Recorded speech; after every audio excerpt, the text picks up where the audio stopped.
তিনি অনুধাবন করতে পেরেছিলেন যে বাংলাদেশে একটি রূপান্তর প্রয়োজন, এবং সেই চিন্তা থেকেই উনি হয়তো দেশ রূপান্তর নাম দিয়েছেন।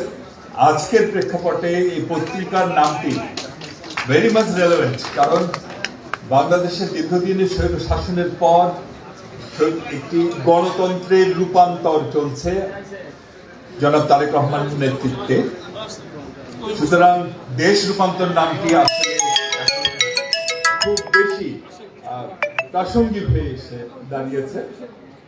আমরা আশা করব এই যে গণতন্ত্র পথে আমাদের যে যাত্রা, সেই যাত্রায় দেশ রূপান্তর ওয়াচডগের ভূমিকায় অবতীর্ণ হবে এবং সার্বিকভাবে এই যে পথে যাত্রা, সেই যাত্রায় সত্য এবং সঠিক সংবাদ পরিবেশনের মধ্য দিয়ে দায়িত্বশীল ভূমিকা রেখে গণতন্ত্রের যে রূপান্তরের পথ সুগম করে দেবে। 7 বছর সময় খুব বেশি সময় না, আরো বহু বছর এগিয়ে যেতে হবে দেশ রূপান্তরকে।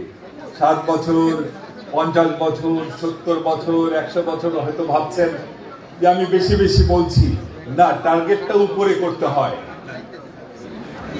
যদি কেউ আকাশকে লক্ষ্য করে এগোতে থাকে, অ্যাটলিস্ট গাছের উপর পর্যন্ত উঠতে পারবে। সুতরাং দেশ রূপান্তরের টার্গেট যদি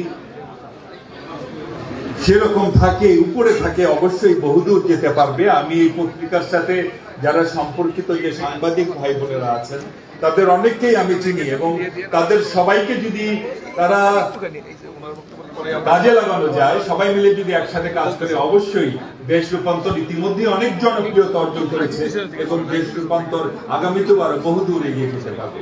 ধন্যবাদ সবাইকে আজকের এই আমন্ত্রণে আমাকে আমন্ত্রণ জানানোর জন্য। আমি হৃদয়ের অন্তঃস্থল থেকে